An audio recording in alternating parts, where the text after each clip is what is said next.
Bienvenidos, buenos días, son las 6 de la mañana en punto. Los saludo como siempre con la información, con el análisis y con la opinión.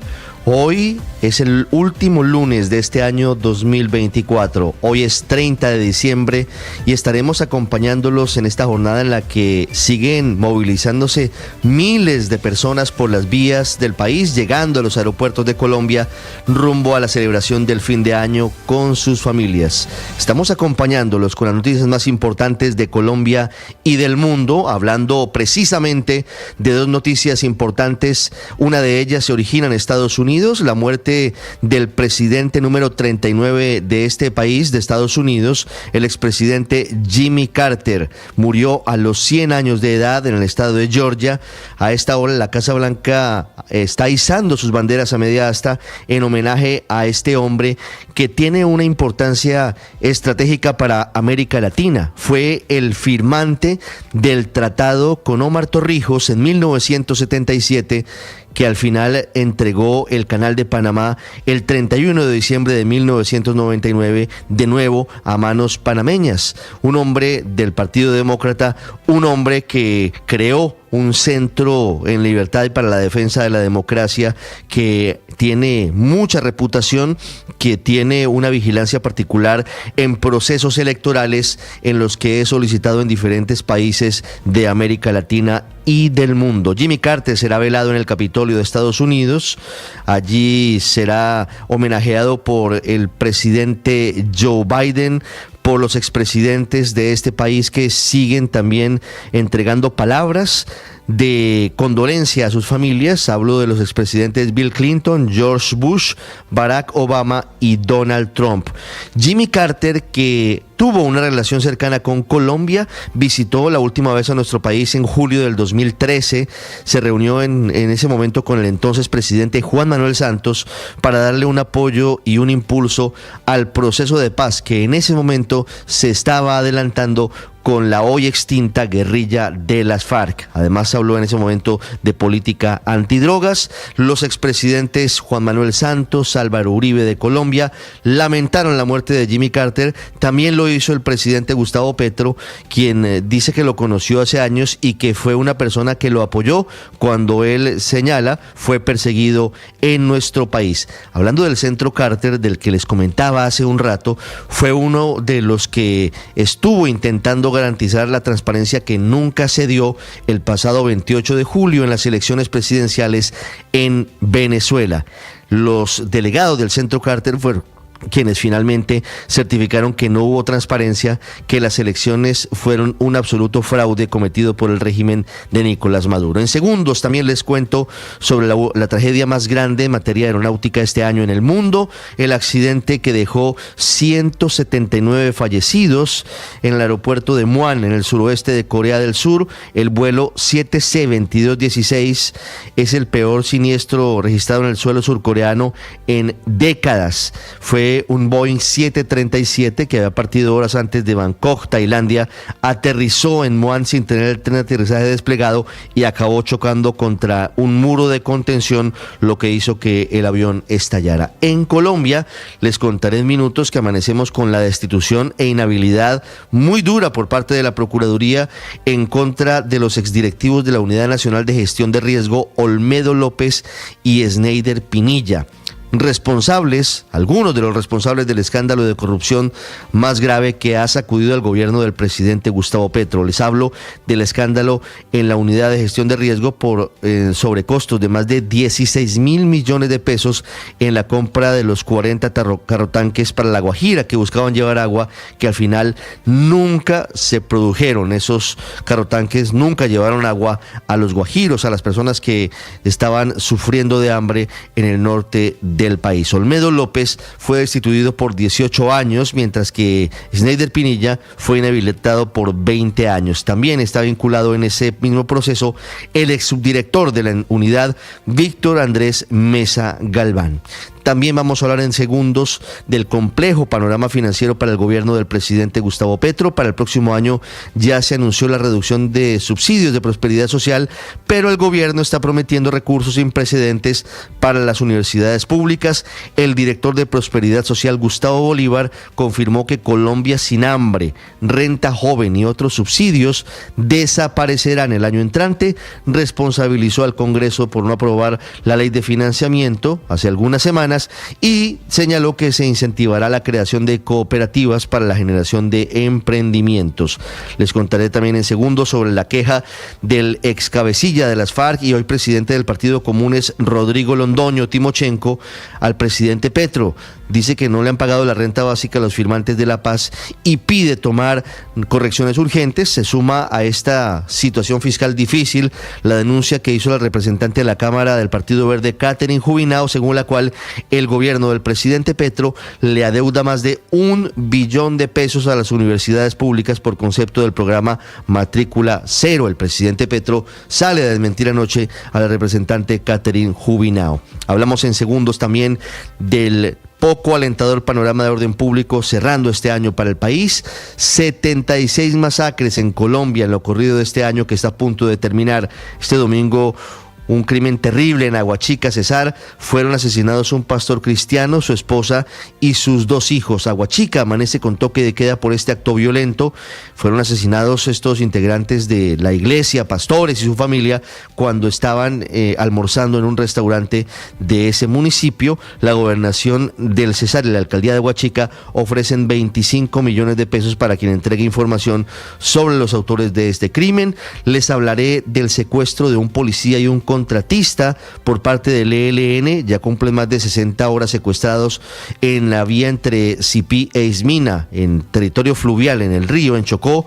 La delegación de paz del gobierno le atribuyó este hecho al ELN y le pide a la guerrilla su liberación inmediata. También les contaré cómo avanzan los combates entre el ejército y las disidencias de alias Iván Mordisco. Este fin de semana en el municipio de Suárez, ese grupo guerrillero intentó robar el Banco Agrario, cometió otro acto de barbarie. Por fortuna no se ejecutó, pero intentaron ponerle un chaleco con explosivos a un funcionario del banco. Fue asesinado un líder comunal en Cajibío, mientras que 500 soldados llegarán a la zona, según anunció el comandante del ejército, el general Cardoso. Les voy a contar también detalles de lo que significa el anuncio de Ecopetrol de la compra de participación de Repsol en un bloque petrolero. Con esta operación, Ecopetrol añadirá cerca de 41 millones de barriles a sus reservas y proyecta un incremento en su producción diaria de aproximadamente 7,000 barriles de petróleo. Y les hablaré también del ultimátum de los camioneros al gobierno. Le advirtieron los camioneros que de no cumplirse los acuerdos del 6 de septiembre frente al precio del diésel, podría aumentar el precio de ese combustible, podría desencadenarse un nuevo paro en el sector. Como siempre, es un gusto acompañarlos. Hoy lunes 30 de diciembre, amanecer frío en Bogotá, tenemos temperatura de 10 grados, ha llovido en algunas zonas del país en este cierre del año 2024. Vamos a continuación con lo más importante en el resumen, en Voces y Sonidos, en Mañanas Blue. Las autoridades investigan las causas del accidente aéreo que cobró la vida de 179 personas. Se trata de la peor tragedia aérea en suelo surcoreano. 175 pasajeros y 6 tripulantes iban a bordo de este avión Boeing 737 de la aerolínea Jeju Air. Durante unos 10 segundos el avión se deslizó por la pista hasta impactar contra un muro al final de la misma. Para expertos en aviación internacional es cuestionable notar que no se extendió el tren de aterrizaje al momento de tocar tierra. Así lo menciona Gregory Alleghi, quien es profesor de la Universidad de Luis en Italia. El avión se acerca al aeropuerto de forma controlada, así que los pilotos tienen claramente el control del avión, lo que nos lleva de nuevo a preguntarnos por qué no bajaron los flaps, por qué no bajaron el tren de aterrizaje. A sus 100 años y siendo el expresidente de Estados Unidos que más años vivió en la historia del país, Jimmy Carter falleció junto a su familia en su casa en Plains, Georgia, y luego de tomar la decisión de pasar los últimos momentos de su vida bajo cuidados paliativos. I, Jimmy Carter, do solemnly swear that I will faithfully execute that I will faithfully execute the office of President of the United States. The office of President of the United States. Carter, demócrata, llegó a la Casa Blanca luego de su victoria en las elecciones de 1976 frente al entonces presidente Gerald Ford. Pues anoche Trump se refirió a la muerte de Carter con un mensaje dando sus condolencias. Otro que también expresó sus condolencias fue el presidente Joe Biden, quien lo recordó como un amigo. America and the world, in my view, lost a remarkable leader. He was a statesman and humanitarian. And Jill and I lost a dear friend. El expresidente Jimmy Carter respaldó el proceso de paz en Colombia. El expresidente Juan Manuel Santos. El presidente Carter ha venido para darle un respaldo al proceso de paz. Of every country on earth, because they see the importance. Que el presidente Santos y su equipo tienen el apoyo de todo el mundo. La Procuraduría confirmó las sanciones en primera instancia contra Olmedo López y Sneider Pinilla, principales implicados en el caso de corrupción de la Unidad Nacional para la Gestión del Riesgo de Desastres. El proceso está relacionado con la adquisición de los 40 carrotanques para llevar agua potable al departamento de La Guajira, que implicó sobrecostos por más de 16.000 millones de pesos. En el mismo fallo, la Procuraduría también sancionó a Víctor Andrés Mesa Galván en calidad de subdirector general de la UNGRD con destitución e inhabilidad por 10 años.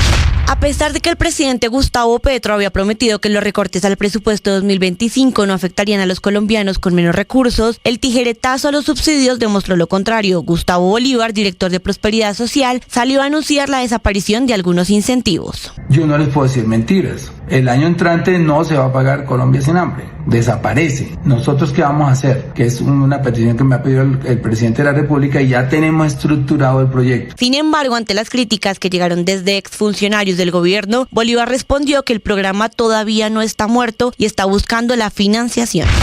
Ante la actual crisis de financiación que atraviesa el país, el presidente Gustavo Petro ha presentado dos grandes promesas para el año 2025. Una es la revolución en la educación superior pública, donde realizará la creación de un servicio social juvenil remunerado, junto a diversas medidas que buscan mejorar el bienestar estudiantil, como la asignación de más recursos para las universidades públicas. El otro se llama Colombia Solar, que comenzará a implementarse a principios del año 2025. En medio de las dificultades financieras, el presidente Gustavo Petro afirmó que va a solicitar una financiación de $10.000 millones para asegurar que las comunidades de los estratos 1 y 2 tengan acceso a energía solar.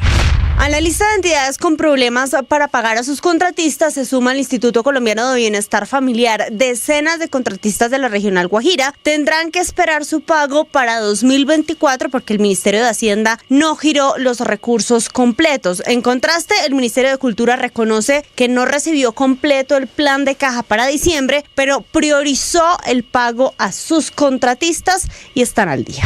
Este angustiante panorama de la educación superior en Colombia no solamente pone de presente estas escandalosas deudas del gobierno a la universidad pública que tanto dicen defender. Catherine Jubinado, por medio de sus redes sociales, denunció que el gobierno de Gustavo Petro mantiene una deuda superior a $1 billón con las universidades públicas del país, correspondiente al programa de matrícula cero. Ante esta denuncia, el Ministerio de Educación indicó que es completamente falsa, ya que actualmente se han girado a las instituciones un total de $1,75 billones.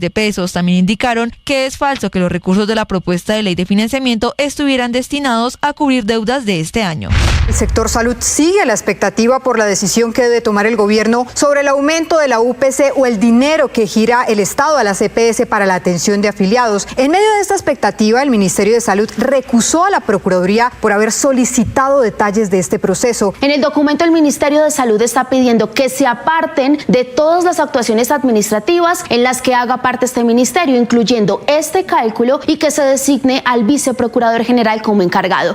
El ministro de Salud, Guillermo Alfonso Jaramillo, solicitó un permiso remunerado para la temporada de fin de año para ausentarse hasta el 6 de enero. Este descanso, aunque legítimo, se produce en un momento clave para el sistema de salud del país: la definición del valor de la unidad de pago por capitación para el año 2025, un tema crucial que aún permanece en el aire.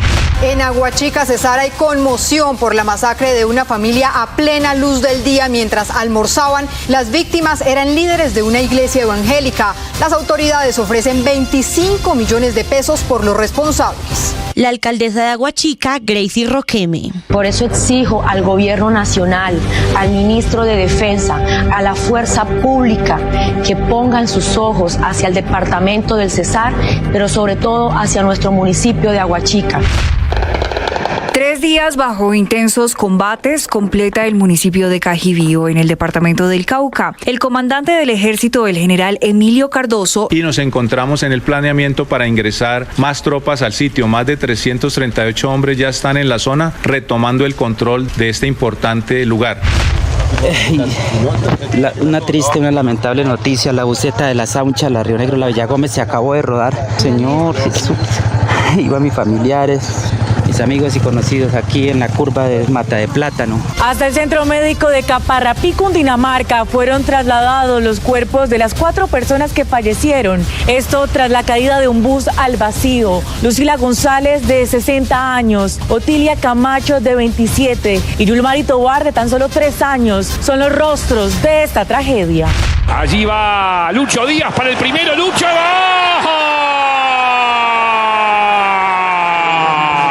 Luis Díaz abrió el marcador en la victoria 5-0 del Liverpool sobre el West Ham, alcanzando 12 goles en 24 partidos esta temporada. El triunfo consolidó al Liverpool como líder con 45 puntos en 18 jornadas. Por otro lado, el Crystal Palace venció 2-1 al Southampton, donde Daniel Muñoz y Jefferson Lerma destacaron, dejando al equipo en el puesto 15 con 20 puntos en 19 partidos jugados.